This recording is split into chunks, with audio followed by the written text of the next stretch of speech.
உலக மக்களின் மாம்டேட் திருத்தமிழ் வாழ்க வாழ்க திருத்தமிழ் சகோ வணக்கம். ஜீரோலேருந்து ஆரம்பித்து 1 2 அப்படின்னு போனால் 9 10 முடியும் பொழுது 1001. இந்த 1001 தான் அந்த 10ஆம் அறிவை அறிவோம். அப்போ ஜீரோலேருந்து ஆரம்பிக்கிற அந்த ஒன்றும் அந்த 10லேருந்து வரக்கூடியது தான் ஒரு விங்கு, ஒரு செயின் வந்து இப்படி கனெக்ட் பண்ண அந்த பாயிண்ட், அது வந்து ஒன்று ரவுண்டு சேர்கிற இடம். அப்போ இந்த 10 அறிவு சொல்கிறதுக்கு இருந்தாலும் நம்மளுடைய வாழ்க்கையில் வந்து அந்த 1 வந்து அந்த ஜீரோக்கு நடுவில் வச்சு ஒரு 8 போடணும். அப்போ தான் அது சரியாக இருக்கும். அதாவது இதை நீங்கள் எப்படி புரிஞ்சுக்கன்னா, இது நான் ஏற்கனவே சொல்லியிருக்கேன், இது நம்மளுடைய இது 7வது ஜென்மம்னு. ஆனால் இதில் வந்து உங்கள் தாய் வயிற்றுக்கு உள்ளே இருந்த ஒரு உலகம், அதுக்கு முன்னாடி இருந்த ஒரு உலகம், அதை நீங்களாம் அனுபவித்து தான் வந்திருக்கீங்க. ஆனால் இது உங்களுக்கு தெரியாது.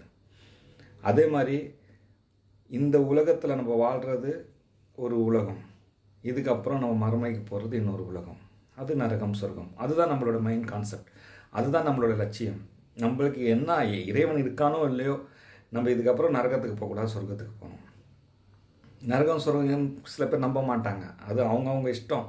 ஆனால் அவங்க போய் மறுபடியும் நரகத்தை அனுபவிச்சுட்டு ஏதோ உயிர்களில் பயணம் செஞ்சு எப்படி ரிவர்ஸ் ஆகி ரீசைக்கிள் மாதிரி வருவாங்க, வந்துட்டு தேடுவாங்க. ஆனால் அவங்களுக்கே தெரியாது நம்ம ஏதோ தேடுறோம்னு. அப்புறம் இங்கே வந்துட்டு அப்புறமா சூப்பர் ஸ்டார் அவர் இவர் நடிக்கிற தலைவர் அப்படி இப்படின்னு ஒரு இதில் இன்ட்ரெஸ்ட் வந்துடும். அப்படியே அவங்க முன்னாடி ஐயோ தலைவா உனக்காக உயிரே கொடுப்பன்ற மாதிரி மாறிடுவாங்க.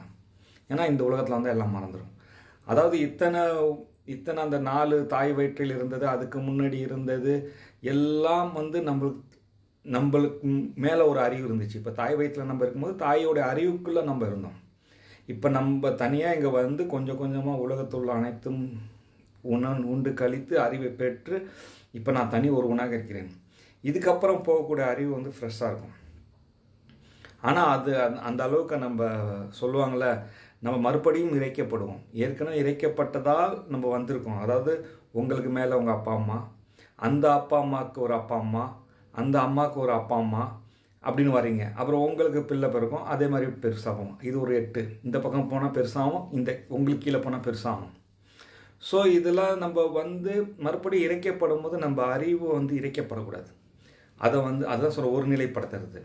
இந்த உலக வாழ்க்கையில் அதை புரிஞ்சு நம்ம ஒருநிலைப்படுத்திட்டா நம்மளது எல்லா உடலும் இறைக்கப்படும் பொழுது நம்ம அறிவு மட்டும் ஒரு நிலையில் இருக்கும்.